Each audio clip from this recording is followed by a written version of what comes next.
સુરેન્દ્રનગર પોલીસે છેલ્લા 24 કલાકમાં જિલ્લામાંથી 12 ગેરકાયદેસર હથિયારો ઝડપી પાડ્યા।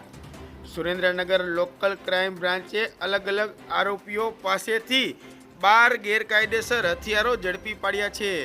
પોલીસે 10 આરોપીઓને ઝડપી અને તેમની પાસેથી 12 હથિયાર અને 28 જીવતા કારતીસ પણ ઝડપી પાડ્યા હતા।